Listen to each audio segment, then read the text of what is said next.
gis ngeen guerre bi am ca Moyen-Orient objectif maanaam hëdëfu waa Amérique ak waa Israël détruire Iran moo ci gën a ndaw loolu nag boo ko waxee ñu bari xëy na mën nañ laa bañ a comprendre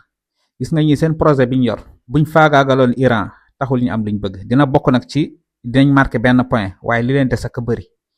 moo tax yàlla buñ am ndam ci kaw Iran te dinaa la expliquer te bépp réew jullit boo xam ne réewum jullit bañkat nga comme Iran te ñaari réew laa lay citer pour wan la ni bu laa saamaxallaa mais bu yàlla dogaloon ñu gañe Iran tey buñ paree xam nga fu ñu jëm ci Afghanistan lañ jëm ñaari dëkk yi bokk nañ ci dëkk yi leen gën a déranger ci monde islamique bi léegi nag pourquoi Iran ak lu tax ñu ciblé ko Afghanistan ñëwaguñ ci après dañ ci ñëw gis nga Iran fi mu nekk menace la ci Israël gis nga boo seetee Israël ak Amérique ñoom ñaar seen hëdëf maanaam leen tax a jóg ci guerre bi am na tuuti différence Israël dafa am ay projet maamam yu mu yor sioniste yi te dinaa ñëw ci farq bay na sioniste yi ak yahudi li ñuy tuddee sax yoni ya ak li ñuy tuddee yahudi ya bokkut loolu xëy na beneen vidéo la gis nga seen projet américain yi luy leen ci gën a intéressé xaalis la pétrole yooyu koomu àdduna moo leen ci gën a intéressé ñee am na benn objet koomu àdduna waaye am na tam mooy waa Israël am na tam ngir yaatal seen mille bi yaatal seen moomeel ci Moyen-Orient ndax jàpp nañ ni foofu ñoom ñoo ko moom bul yaakaar na li ñu leen dagal ci Palestine kese moo leen tax a jóg de dafa am lu ñuy tuddee Israëlul Kubra nag ci tracé boobu lañ nekk am na un jour maa ngi dégg Oustaz Taïb Socé di ko wax mais ñu bëri duñ ci bàyyi xel mais projet boobu ci loolu lañ nekk bu ñu arriéré ci ginnaaw tuuti boo seetee depuis 1948 bañ installé Israël ci biir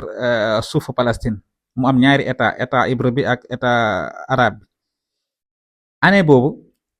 ñu dawalaat tuuti jamono yi 1967 après 1967 nga xam ne jamono jooju David Ben Gurion arabe di wax David ibn Gurion moo nekkoon seen premier ministre te mu ngi gaañu 1973 mooy année xare boobu ci la jays maanaam ci la soldat waa Israël njëkk a dugg ci Quds mun nga ne téye Quds maanaam Quds nekk ci seen loxo dafa am benn xutba bi David Ben Gurion defoon xutba laa koy tuddee dafa defoon benn discours bokkoon na ci discours bi mooy téye nañ Quds léegi ñu ngi ci suñu yoon jëm Yasrib mooy Médine te dañoo jàpp balaa maa ñëw Golda Meir am na lim ci waxoon balaa maa ñëw ci moom lu tax ñu ne ñu ngi jëm Yasrib mooy Medina tey mooy Makka xaramayni yeeg sha'irullah lu ëpp solo ci jullit ñi fa la nekk seen yoon foofu la nee na ñu ngi ci suñu yoon jëm Yasrib te it nag dañoo jàpp ni xalij bi mooy minal Furaat ila Nil Suuriya Iraq Urdun Yemen Koweït dëkk yi yëpp dañoo jàpp ni ñoom ci seen moomeel lañ nekk ñoom ñoo war a yilif dëkk yi suuf si yëpp ñoom ñoo ko war a nangu léegi nag nuñ koy nangoo mooy duñ xëy rek fokkati génne ñi fa nekk déedéet waaye dañuy fexe ba am benn doole boo xam ne dañuy mën a yilif ñi fa nekk di leen defloo di leen bàyyiloo ba noppi tam yilif leen ci ban anam mooy fexe ba duñu jàmmaarloo ak ñoom ñu ànd ak benn puissance comme Amérique nu mu nekkee seen ginnaaw boot leen te daan naa leen wax ni Amérique Israël mooy ndeyam Amérique am nañ doole xam-xam bi mu ngi bàyyi ko Israël loolu ñu bëri mënuñoo comprendre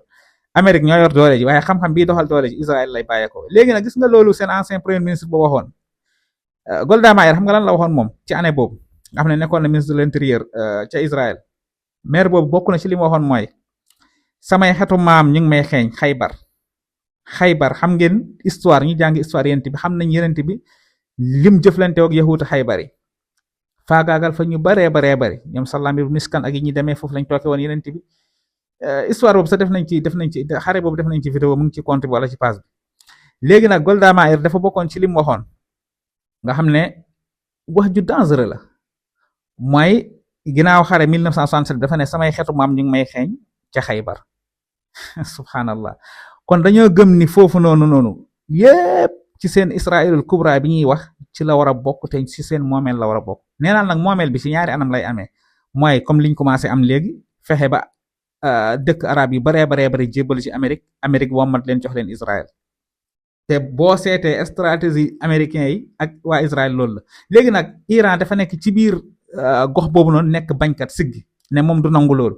Afghanistan tamit noonu gis nga xam nga nguur gi dellu na ci taliban yi léegi nag ñaar ñi dañ leen di déranger léegi il faut ñu fexe ba détruire ñaar ñi daaneel seen nguur def leen comme ni yeneen dëkk arab yi mel ak seen alliés yi tamit mooy ñoom Hezbollah Houthi yu ne ñoom ñëpp ñu fexe éliminer leen nga xam ne benn bañkat dootul am ci Moyen-Orient bi su ko defee liñ bëgg ci koomu Moyen-Orient luñ bëgg ci seen pas-pas luñ bëgg ci projet yi ñu fa am ak liñ bëgg a doxal ñu doxal ko moo tax gis nga niñ def Hamas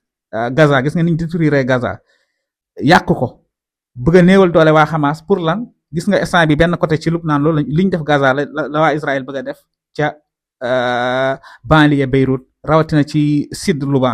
Liban bi presque dañ koo bëgg a jël. gis nga ñu ngi daaneel ay bâtiment rek ni ñu détruire. gis nga président Liban bi xam nga génn te mosoon naa leen expliquer Liban ni bindoo, defoon naa ko ci benn vidéo, jarul ma ciy delluwaat. te Hezbollah dañ leen compter comme ay terroristes, donte ni am na ñoo xam ne jàppewu leen ay terroristes, waaye lu ëpp ci monde bi ay terroristes lañ leen jàppee. vidéo baa ngi gudd, dinañ ci dikkaat ci yeneen leeral, mais jàpp leen li ma leen wax, seen hëdëf bu lu ci gën a tuuti mooy détruire Iran, waaye liñ bëgg dëgg buñ ko amee jëmmi jamono dina ñëw kaaba gi ci seen loxo lay nekk. te yàlla nañ ci yàlla musal, te yàlla dina waxtu kaaba gi boppam, donte ni nag yàlla mën na bañ a seetaan loolu, waaye jullit ñi dañoo war a fagaru jóg. lii lañ bëggoon leeral, xëy na du xaj ci vidéo bi ndax dañuy bañ mu gudd. incha allah dinañ dikk ci beneen vidéo boo xam ne dinañ leeral ba leeral sax ñi fa nekk ñii yahud yi nekk fa nga xam ne duñu leen tuddee sa ay yahud waaye ay sioniste lañ, ak ban différence mu am diggante yahud ak sioniste, ak xeex bi nga xam ne am na seen biir ak réeroo bi nga xam ne am na seen biir. loolu ci beneen vidéo la incha allah, mais jàpp leen lii te bàyyi ci xel. yàlla na yàlla may Iran ndam, dëppale kàddu jullit ñi, jàppale mboolem jullit ñi. wasalaamu aleykum wa rahmatullah.